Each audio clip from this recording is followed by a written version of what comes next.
하겠습니다. 예레미야 31장 31절에서 34절까지 말씀입니다.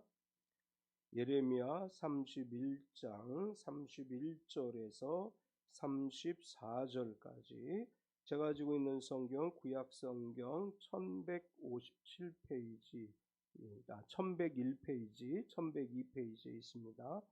예레미야 31장 31절에서 34절까지 우리 같이 천천히 합독하겠습니다. 여호와의 말씀이니라. 보라, 날이 이르리니 내가 이스라엘 집과 유다 집에 새 언약을 맺으리라. 이 언약은 내가 그들의 조상들의 손을 잡고 애굽 땅에서 인도하여 내던 날에 맺은 것과 같지 아니할 것은 내가 그들의 남편이 되었어도 그들이 내 언약을 깨뜨렸음이라. 여호와의 말씀이니라.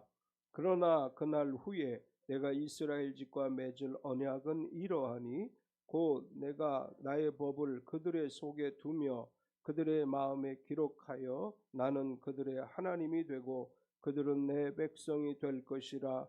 여호와의 말씀이니라. 그들이 다시는 각기 이웃과 형제를 가르쳐 이르기를 너는 여호와를 알라 하지 아니하리니 이는 작은 자로부터 큰 자까지 다 나를 알기 때문이라.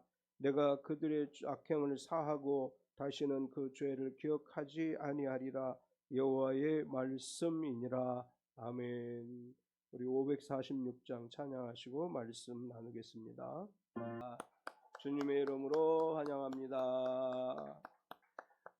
네, 오늘 마라톤 때문에 오시는 길 막혀서 좀 고생하신 분들도 있을 텐데 오시느냐고 수고하셨습니다. 우리 서로 축복하겠습니다. 몸은 건강하게, 마음은 평안하게, 삶은 행복하게.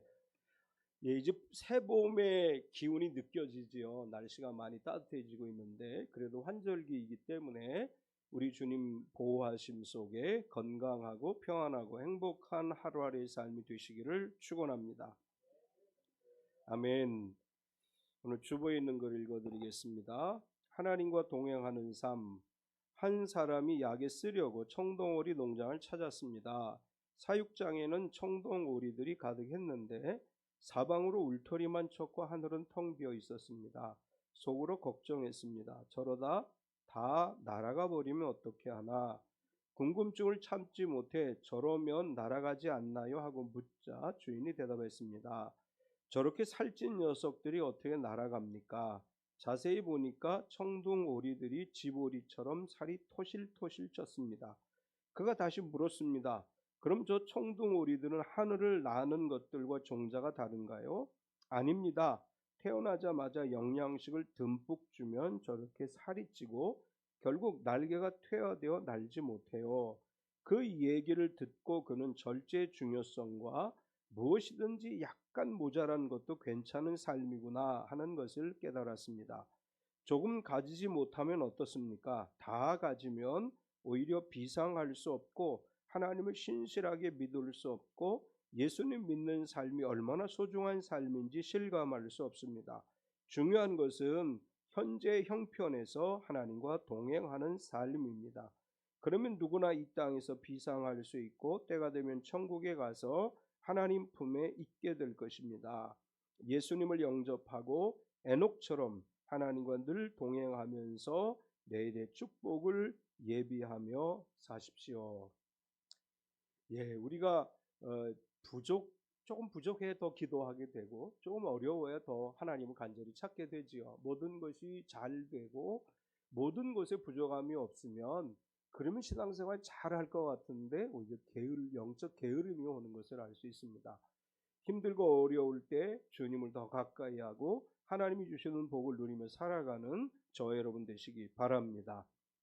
오늘 이제 이 기독교라고 이야기하면 우리가 믿는 이 하나님, 우리가 믿는 성경을 이제 이야기할 때 우리의 종교의 특징이 뭐냐, 우리가 믿는 기독교는 무엇이냐라고 말할 때 약속을 믿는 종교다 이렇게 정의할 수 있습니다. 우리가 믿는 성경은 구약과 신약으로 나누어져 있지요. 구약과 신약을 이야기할 때 영어로 이야기할 때 Old Testament, New Testament라고 하는데 이 테스트먼트라고 하는 이 단어가 이제 라틴어에서 유래하게 됐고, 이 단어가 가지고 있는 의미 속에는 언약이라고 하는 의미와 유언이라고 하는 의미와 증언이라고 하는 의미를 담고 있다고 합니다. 따라서 올드 테스트먼트라고 하는 것은 이제 옛 언약, 우리가 구약할 때 오래된 약이 아니고 오래된 약속의 말씀이라고 하는 뜻이죠. 신약이라고 하는 것도 역시 새 언약, 새로운 약속의 말씀이라고 하는 뜻으로 우리가 구약과 신약이다, 이렇게 이제 이야기를 하는 것입니다. 우리가 성경을 믿는다고 할 때 이 성경은 언약의 책이죠. 결과적으로 우리가 믿는 것은 사람과 하나님 사이에 맺어진 언약을 믿는 것이다, 이렇게 정의할 수 있습니다. 성경은 하나님께서 인간들에게 일방적으로 주신 계명의 의미라기보다는 하나님께서 인간들과 언약을 맺으시는데, 인간들이 자발적으로 하나님께서 주시는 이 약속의 말씀을 순종하겠다라고 이제 순종으로 반응함으로 인해서 맺어진 언약의 말씀이다, 이렇게 말할 수 있습니다. 하나님은 강압적인 방법으로 인간들에게 말씀을 주신 것이 아니고 인간의 응답을 담아서 언약이라고 하는 말씀을 주신 것이고, 하나님이 언약의 말씀을 주실 때는 항상 말씀을 받는, 언약을 받는 사람들이 스스로 대답해서 결정하게 하셨습니다. 하나님은 사람들의 뜻을 무시하고 마치 컴퓨터에 명령어를 입력하듯이 하나님 말씀을 우리에게 일방적으로 주신 것이 아니고, 하나님은 사람들을 존중해 주시면서 하나님의 말씀을 들려주시고 인간이 스스로 그 말씀을 선택하고 그 말씀을 지키겠다고 결정하게 하셨고, 그렇게 할 때 하나님 말씀을 따라서 살아가는 사람들에게는 약속에 대한 보상으로서 은혜를 주신다고 하는 것을 성경이 말씀하시는 것입니다. 언약이라고 할 때, 약속이라고 할 때 상호 간의 약속을 신뢰하고 지킬 때 그것이 효력을 발생하는 것이죠. 약속이라고 하는 것, 계약이라고 하는 것, 언약이라고 하는 것이 어느 한쪽은 성실하게 이행하는 반면에 어느 한쪽이 그것을 이행하지 않는다면 그 언약은 실효가 없는 것입니다. 그 약속은 의미가 없어지는 것이고, 하나님은 인간을 신뢰하시면서 우리에게 약속의 말씀을 주셨고, 우리도 하나님을 절대 신뢰하면서 언약을 체결하고 그 언약의 말씀을 따라 살아가는 것입니다.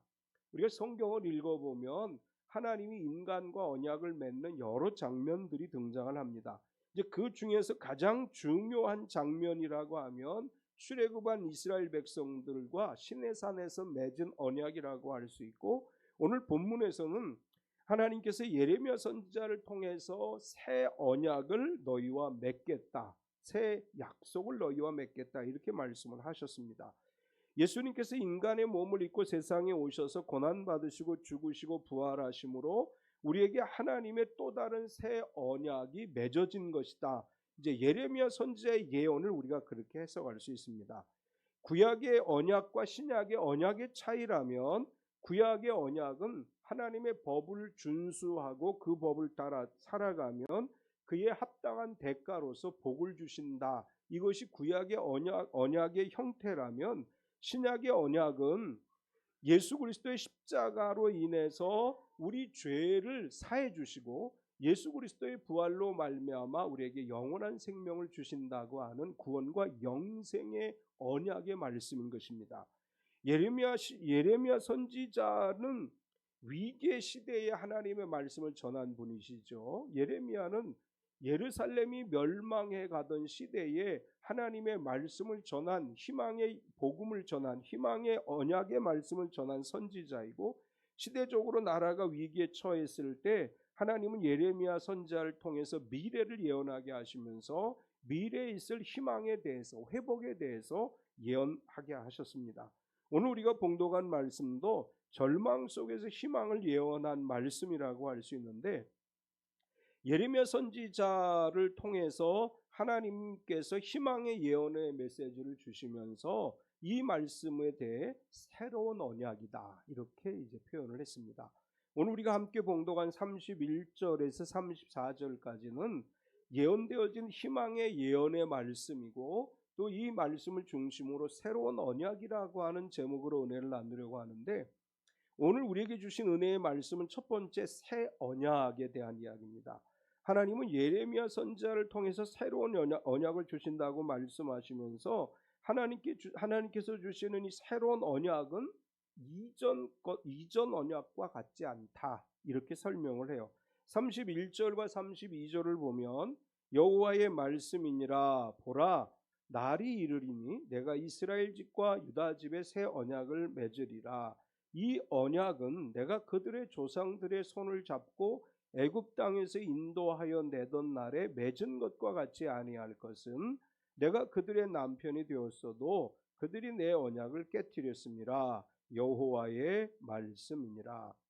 새 언약이라는 말이 갖는 의미는 예전에 맺은 언약과 다른 것이다 라고 하는 뜻이죠. 새 언약이라는 건 이전에 있던 언약에서 문구를 몇 개 고쳐서 그것을 주신 그런 언약의 개념이 아니고, 이전 것과는 아주 다른, 이전의 언약과는 전혀 다른 새로운 언약을 주시는 것이다, 이제 이렇게 말씀하고 있습니다.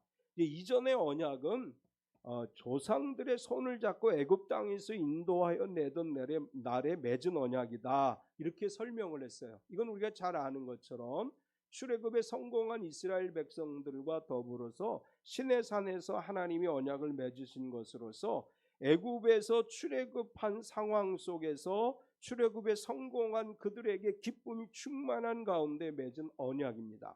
반면에 예레미야 선지자를 통해서 주시는 새 언약은 애굽에서 출애굽했을 때와는 전혀 다른 상황이죠. 출애굽에 성공한 이스라엘은 시내산에서 기쁨의 축제를 열며 말씀을 받았다면, 예레미야 선지자가 하나님의 말씀을 받던 시대에는 절망의 시대였습니다. 나라가 망해가는 상황이었고 포로로 잡혀가는 상황이었습니다. 이런 상황에서 미래를 바라보면서 하나님께서는 새로운 언약을 주신 것입니다. 출애굽은 해방의 기쁨을 만끽하는 상황에서 주신 언약이라면, 예레미야 선지자를 통해서 주신 새 언약은 아무런 희망이 보이지 않는 가운데서 미래에 대한 희망의 언약이다, 이렇게 정의할 수 있습니다. 하나님께서 이전의 언약과 다른 새 언약을 주신다고 말씀하셨는데, 그럼 왜 하나님은 새 언약을 주셨느냐? 이전의 언약이 깨어졌기 때문이다, 이렇게 말씀을 해요. 32절 뒷부분에 보면 내가 그들의 남편이 되었어도 그들이 내 언약을 깨뜨렸습니다. 여호와의 말씀이니라. 하나님이 왜 새 언약을 주셔야만 했는가 하면 이스라엘이 언약을 깨뜨렸기 때문이다. 우리가 계약이라고 하는 것을 할 때 어느 한쪽이 계약을 이행하지 않으면 계약이 깨지는 거죠. 계약은 파기되는 거예요. 하나님 그런 원리로 말씀하시는 거예요. 애굽에서 출애굽해서 해방된 기쁨 가운데 언약을 너희와 맺었더니, 그리고 내가 너희의 남편이 되었음에도 불구하고 너희가 나와의 약속을 지키지 않았고, 너희는 나와 맺은 이 언약을 모두 너희가 깨뜨려 버렸기 때문에 효력이 상실되었다. 그래서 이제 나는 너희와 새로운 언약을 맺으려고 한다, 이렇게 말씀합니다. 하나님은 계속해서 이스라엘과 맺은 언약을 신실하게 지키셨어요. 우리가 구약 성경을 읽어보면 하나님은 끊임없이 그들을 용서하시고 끊임없이 은혜를 베풀어 주심에도 불구하고, 열왕기 또 역대기를 읽어보면 그들은 끊임없이 하나님을 배반합니다. 하나님은 언약을 세우시고 끝까지 지키려고 애를 쓰셨지만, 이스라엘의 남편이 되셨음에도 불구하고 이스라엘은 하나님과의 언약을 깨뜨리고 영적 남편이 하나님을 버리고 영적 음란을 저질렀기 때문에 언약의 효력이 상실되었고, 언약이 깨졌기 때문에 새로운 언약을 세울 수밖에 없다, 이렇게 말씀하시는 것입니다. 우리 어떤 일을 하든지 계약이라고 하는 걸 다 맺죠. 직장에 들어가도 이제 계약이라고 하는 걸 맺게 돼 있고, 집을 사고 팔거나 임대를 살아도 다 계약을 맺는데, 계약의 조건이 분명하게 명시되어져 있고, 계약이 지켜지지 않으면 그 계약이 파기되고 새로운 계약서를 써야 되는 거죠. 하나님께서 말씀하시는 거예요. 너희가 나와의 계약을 파기했기 때문에 내가 너희와 새로운 언약을 맺게 됐다. 이렇게 말씀하시면서 옛 언약과 새 언약의 차이점에 관한 이야기를 하는데, 두 번째는 언약의 특징에 관해서 이야기를 합니다. 깨진 언약을 대신해서 새 언약을 세우신 하나님께서 새로 맺게 된 이 언약의 특징이 뭐냐라고 이야기할 때 그들의 마음에 있다, 이렇게 설명하셔요. 33절과 34절을 보면, 그러나 그날 후에 내가 이스라엘 집과 맺을 언약은 이러하니 곧 내가 나의 법을 그들의 속에 두며 그들의 마음에 기록하여 나는 그들의 하나님이 되고 그들은 내 백성이 될 것이라. 여호와의 말씀이니라. 그들이 다시는 각기 이웃과 형제를 가리켜 이르기를 너는 여호와를 알라 하지 아니하리니 이는 작은 자로부터 큰 자까지 다 나를 알기 때문이라. 내가 그들의 악행을 사하고 다시는 그 죄를 기억하지 아니하리라. 여호와의 말씀이니라. 이제 이전의 언약은 우리 출애굽기를 읽어보면 시내산에서 하나님이 언약의 말씀을 주실 때 어떻게 했어요? 돌에다가 새겨주셨죠. 돌에다가 십계명을 새겨주셨습니다. 그래서 이전 언약은 돌 위에 기록되어진 반면에 새 언약은 마음에 새겨졌다. 우리는 이것을 이제 신비라고 얘기하죠. 마음의 비석이다 해서 신비라고 얘기하는데, 하나님께서 이 첫 번째 언약은 돌에 새겨서 준 것이라면 새 언약은 우리의 마음에 새겨주시는 것이다. 우리 마음에 하나님의 언약의 말씀이 새겨진 것이다, 이렇게 말씀하시는데, 우리의 말씀 안에 하나님의 언약의 말씀이 어떻게 새겨졌을까요? 성령을 통해서 기록되어진 것입니다. 우리가 성령 충만을 받으면 우리의 심령에 성령이 오셔서 내 안에 내주하시는 성령께서 내 마음에 하나님의 말씀, 우리와의 언약의 말씀을 기억하게 하신다고 하는 것입니다. 성령께서 우리 가운데 오시면 성령이 하시는 역할 가운데 말씀을, 하나님과의 언약의 말씀을 믿고 깨닫게 하시고 기억하게 하시는 역할을 하시는 거예요. 예수님은 요한복음 14장 26절에서 성령을 이렇게 표현하셨죠. 보혜사 곧 아버지께서 내 이름으로 보내실 성령, 그가 너희에게 모든 것을 가르치고 내가 너희에게 말한 모든 것을 생각나게 하리라. 이것은 예레미야 선지자를 통해서 말씀하신 것을 설명해 주신 거예요. 예레미야 선지자는 하나님이 너희 마음에 언약의 말씀을 새기어 놓았다. 그래서 다른 사람에게 물어볼 필요가 없다. 내 안에 이미 말씀의 법이 있다. 언약의 말씀이 있다. 예수님은 그 말씀의 법을 우리에게 깨닫게 하고 생각나게 하시는 분이 성령이시다. 이렇게 말씀하시는 것입니다. 우리가 성령 충만을 받아야 돼요. 늘 성령 안에 살아가야 될 이유가 우리 마음판에 새기워진 말씀이 생각나고 그 말씀을 따라 살아가게 하기 때문에 우린 성령 충만한 그리스도인이 되어야 한다. 이렇게 말씀하고 있습니다. 계속해서 새 언약의 특징은 죄를 사하시고 기억도 하지 않으신다. 34절 뒷부분에 가서 보면 내가 그들의 악행을 사하고 다시는 그 죄를 기억하지 아니하리라. 여호와의 말씀이니라. 새 언약의 가장 큰 특징, 중요한 특징이 뭐냐 하면 죄를 사해 주시고 기억도 하지 않으신다라고 하는 것입니다. 히브리서 8장을 보면 이 예레미야 선지자의 예언의 말씀을 인용해서 히브리서 8장 12절에 히브리서 기자가 이렇게 기록을 했어요. 내가 그들의 불의를 긍휼히 여기고 그들의 죄를 다시 기억하지 아니하리라 하셨느니라. 히브리서 8장은 예레미야 선지자가 이야기한 새 언약에 관한 설명을 해놓았고, 그 언약 중에 가장 중요한 게 뭐냐 하면 하나님이 우리의 불의를 긍휼히 여기사 사해 주시고 우리의 죄를 기억도 하지 않으신다라고 하는 것입니다. 우리는 끊임없이 죄 가운데 살아가는 인생입니다. 우리는 완벽하게 의롭게 될 수가 없어요. 그런데 하나님은 우리의 죄를 용서해 주십니다. 우리의 죄를 사해 주시고 기억도 하지 않으신다고 말씀해요. 우리는 아이들을 키우다 보면 아이들이 과거에 잘못한 것 자꾸 되끄집어내는 부모들이 있어요. 야, 예전에 네가 이렇게 했는데 내가 용서해 줬잖아. 근데 자꾸 잘하면서 똑같은 소리 듣고 또 듣고 그러면 이제 엄마 아빠 이야기가 듣고 싶지 않아지는 거예요. 하나님도 우리를 향해서 야, 그 전에 내가 이런 죄 지었는데 내가 용서해 줬어. 근데 너 또 그런 짓을 저지르고 있어? 이렇게 말씀하시지 않는다는 거예요. 기억하지 않으신다고 하는 거예요. 그런데 여기 전제 조건이 하나 있죠. 회개가 전제 조건이에요. 우리가 회개하지 않았음에도 불구하고 하나님이 알아서 다 용서해 주시고 기억도 하지 않으시는 게 아니고, 우리가 죄를 깨닫고 우리 죄를 고백하면 그분은 우리를 긍휼히 여기셔요. 그래서 우리 죄를 사해 주시고 한 번 회개하고 사함을 받은 죄는 다시는 기억하지 않는 분이셔요. 우리 자녀들이 잘못했다고 용서를 빌면 기억하지 마셔야 돼요. 다음에 또 그거 끄집어내서 얘기하지 마셔야 돼요. 하나님도 우리를 그렇게 하시겠다고 말씀하셨어요. 이제 이 새 언약의 특징이라고 하는 것이 우리의 마음판에 새기워진 것이고, 성령께서 우리로 하여금 기억나게 하시는 것이 새 언약의 특징이고, 우리의 죄를 사하시되 우리의 죄를 기억도 아니하시는 것이 언약의 특징이다, 이렇게 말씀을 했습니다. 세 번째는, 그러면 우리에게 주신 이 새 언약의 핵심은 뭐냐? 이제 다르게 얘기하면 하나님께서 우리와 맺은 이 언약을 통해서 이루어 주실 은혜라고 이야기할 수 있습니다.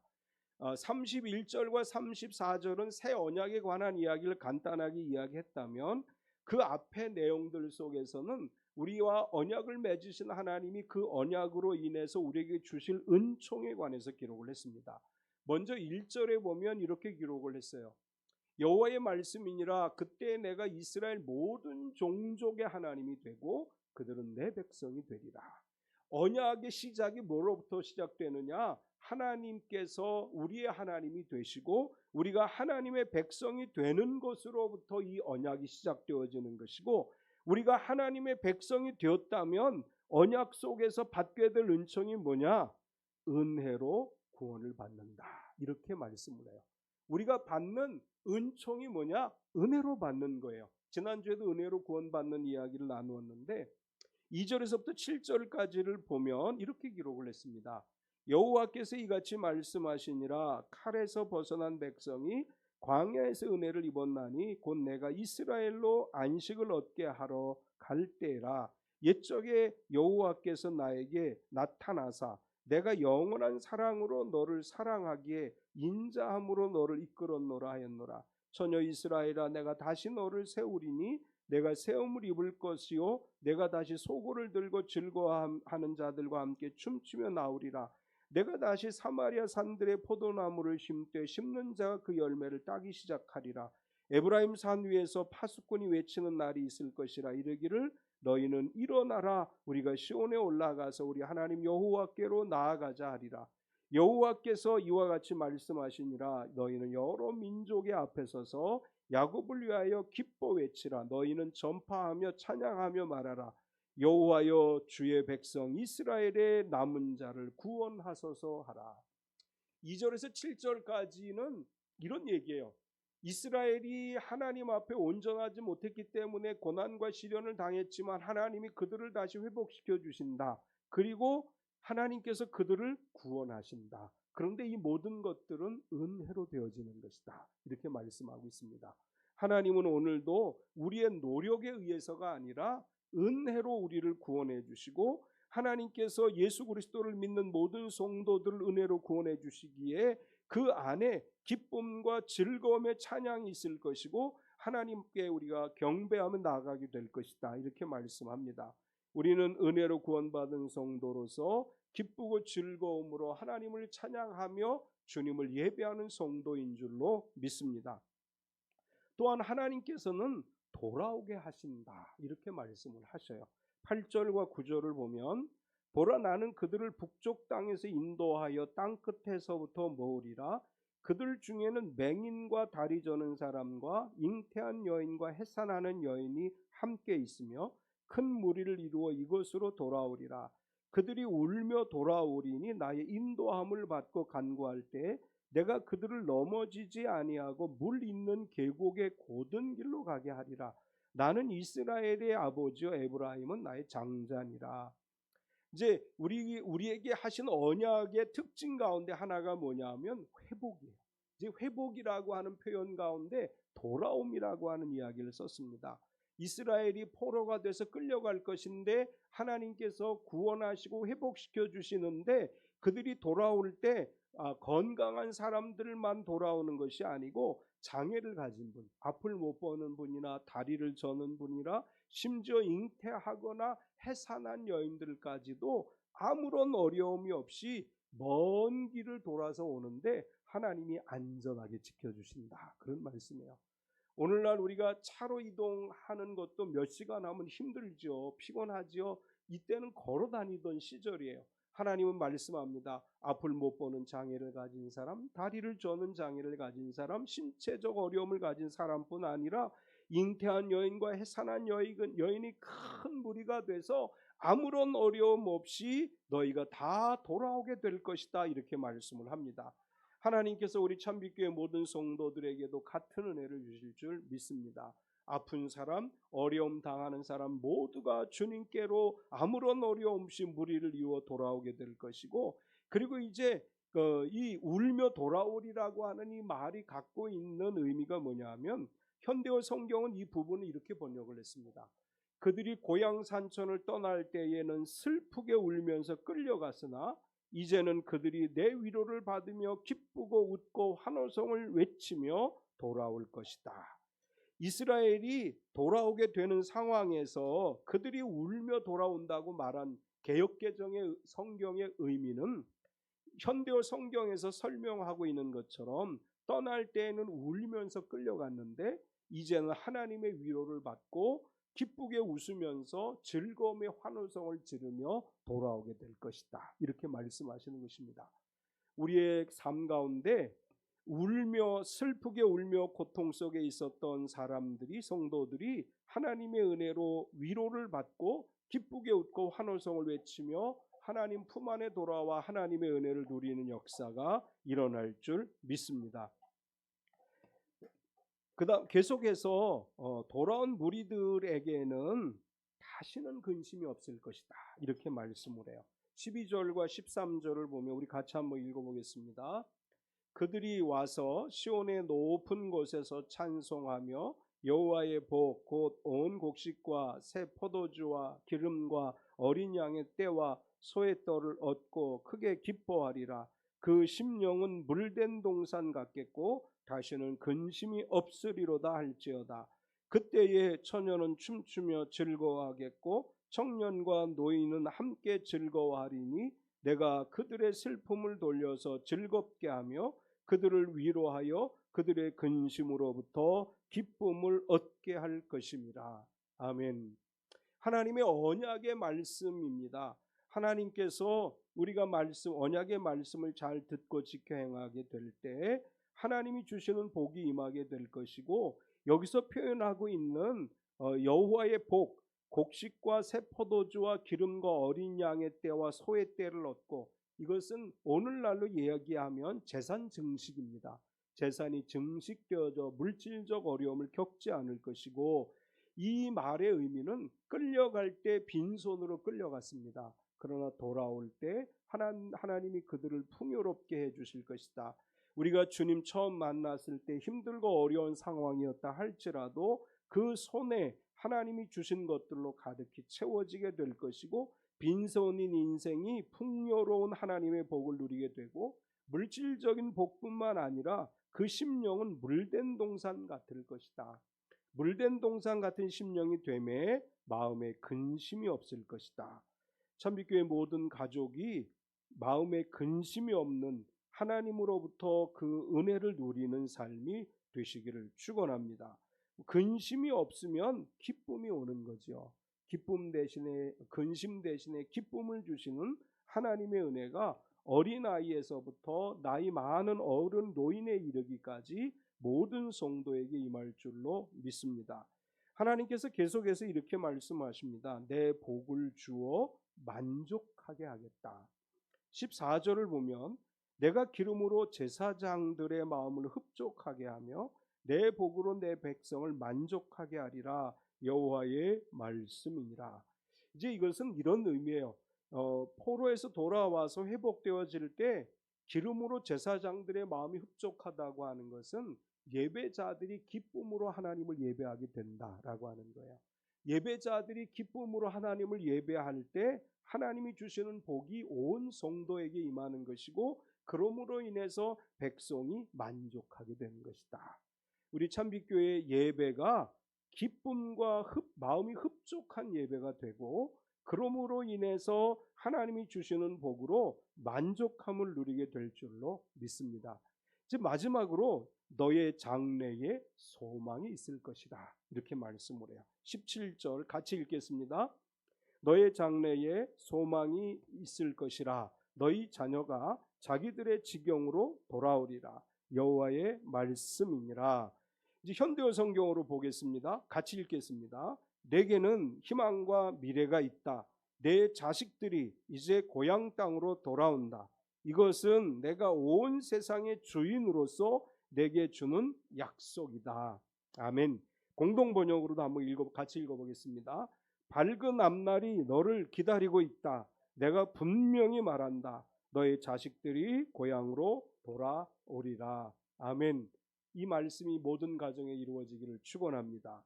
하나님께서 주신 우리의 언약의 말씀을 붙잡고 살아갈 때 우리의 장래에 소망이 있고 희망이 있습니다.